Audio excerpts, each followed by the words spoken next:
Alright, so the rare event, anyone is still watching, give you a little treat here.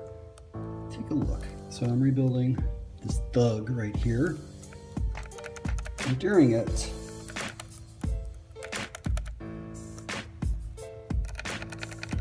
this is not going to happen. Now, to be fair, the way to really test slop is, of course, with the power on, just because you can see here there's going to be a little bit less give, and I don't have this fully tightened.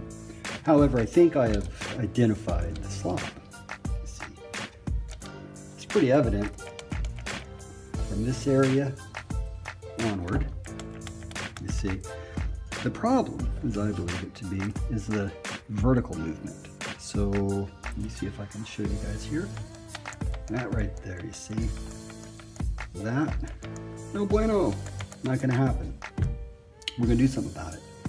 And on top of that, you get a double bonus because I noticed that the spider diff is leaking, so you get to see how I fix that. All right, now, at the risk of giving you a whack-ass illustration here, what's happening, okay, think of it in terms of this right here, because this is pretty much exactly what's happening, is it's not that the screws are loose or anything, but... Yeah, I know, right? I believe you were discussing slop there. Oh, shit, everybody knows you ain't got slop. That tranny I shot. personally seal my slop. You know that I love you like a pig not being bacon commercial, the dumbest shit I've ever seen. Alright guys, stick around, I got something for you in a bit. Anyways, I was saying, loose or anything, but what it's here, you're getting vertical play between the post, which is in there, and this top plate here, okay? So what I'm gonna do is shim the bearing that is on the post. Now when you shim a bearing, what you want to do, the whole concept of shimming is to fill in the blank spaces. How about that, okay? And one of the things I can tell you is you want to be very careful when you're shimming around bearings, because obviously the intent of a bearing is to spin. Now, what I'm going to do is get a shim like this. And this goes for any sort of shimming that you're doing. You want to ensure that, first of all, the shim rests only on the race, either the outer or the inner. And the race are these metal circles, I guess. More importantly, the shim, when it's on its object, you want to ensure that it's a good fit, like right here, okay? That there's no lateral movement or anything like that. Okay, so what I'm going to do, I believe, I want to look at it first, but it's essentially something like this right here, and you're going to be shocked at what something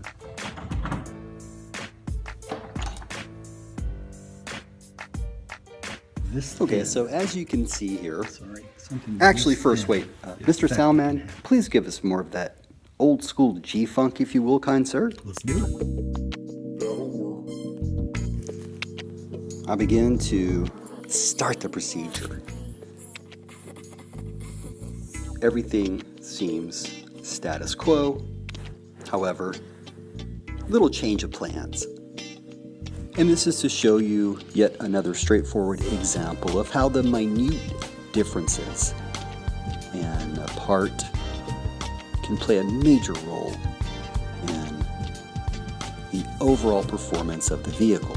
Here you can see the top plate where one side is beveled versus the other top plate where it's flush. What does this mean?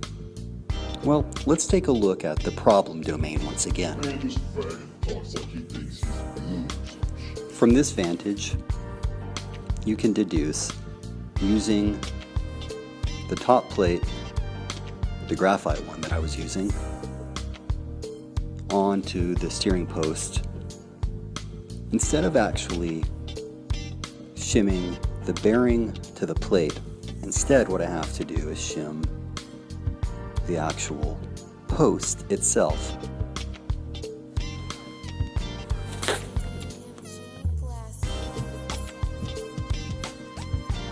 So yes, that's correct. You can see here this little metal area the blue lines are pointing toward.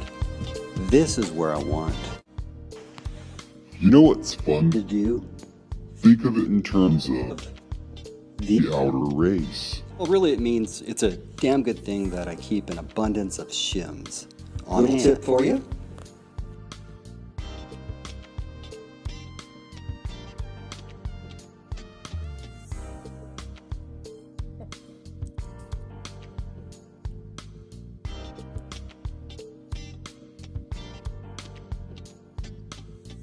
Now, it's definitely reduced the slop, I'd say, by 70%. Still a little bit more to go.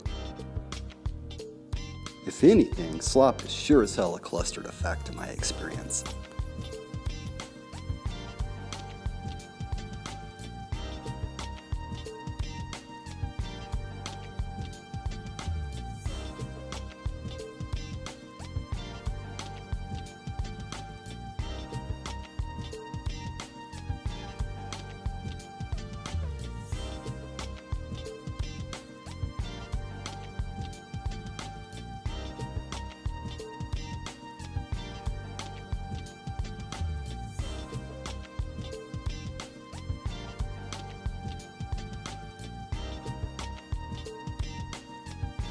I know, right?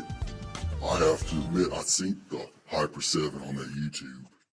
You're not doing that again, are you? All I know he's gonna say Look. is this queen you keep talking that just outdated in your pop culture phrases outdated. I know, right? Look, bro, I'm just trying to tell you. Please don't say it. That can go hard. Then I let the Alpine play. Bumping new shit by NWA. You say your pants in her, man, somebody be up in your butt.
I'm a warrior too. Let that be known. I'm a warrior.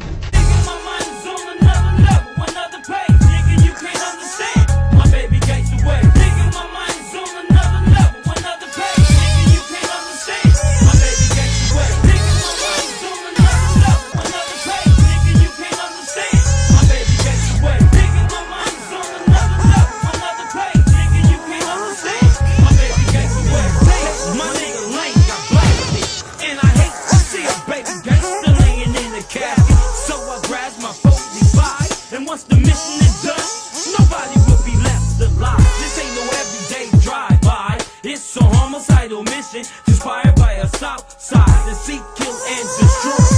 And revenge of one of my motherfucking homeboy. You bitch ass niggas said you didn't want beef, but then you black and shot one of my niggas on these times in the street. Now my nigga was dead and gone, and everybody I know is singing the same song. Who shot the homie? Why did he have to die? Fuck the explanation, it's time to rule right and get the AK off the shelf. And if you bust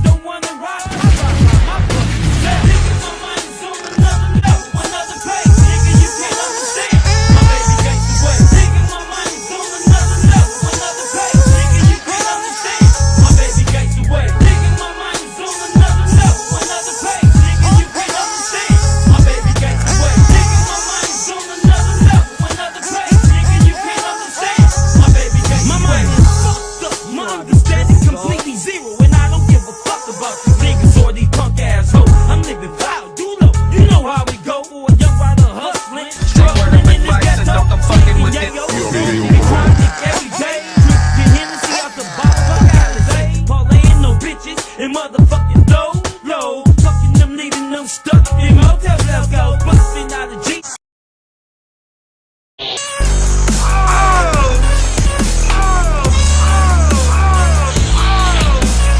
Take word of advice and don't come fucking with this. Nigga, my mind is on another level, another page. Nigga, you can't understand. My baby gates away. Nigga, my mind is on another level, another page. Nigga, you can't understand. My baby gates away. Nigga, my mind is on another level, another page. Nigga, you can't understand. My baby gates away. Nigga, my mind is on another level, another page. Nigga, you can't understand. My baby gates away. My mind is fucked up. My understanding completely zero, and I don't give a fuck about these niggas or these punk assholes. I'm living foul, you know how we go.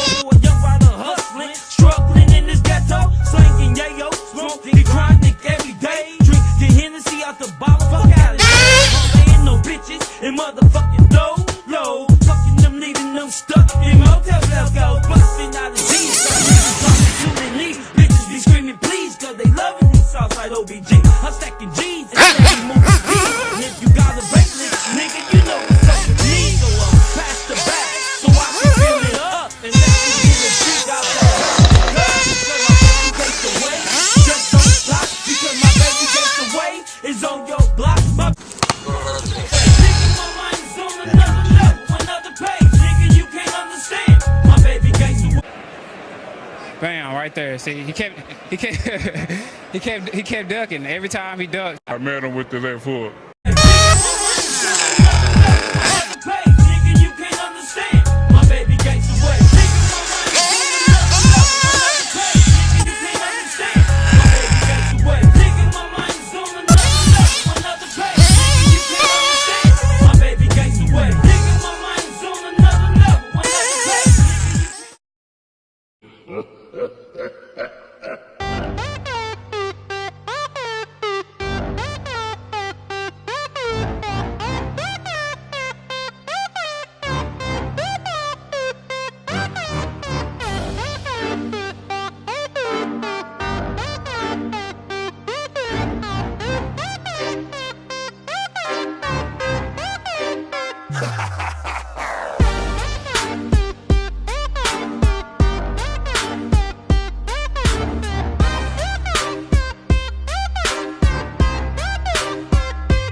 So an upcoming video I'm very excited about, especially for you guys that stuck around and all the rest of this.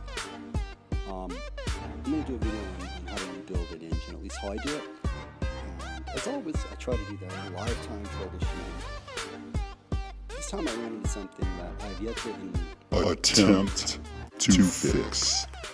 Oh, that's a problem. So it appears that I've damaged my piston here a little bit at its skirt. You know, if I didn't know any better.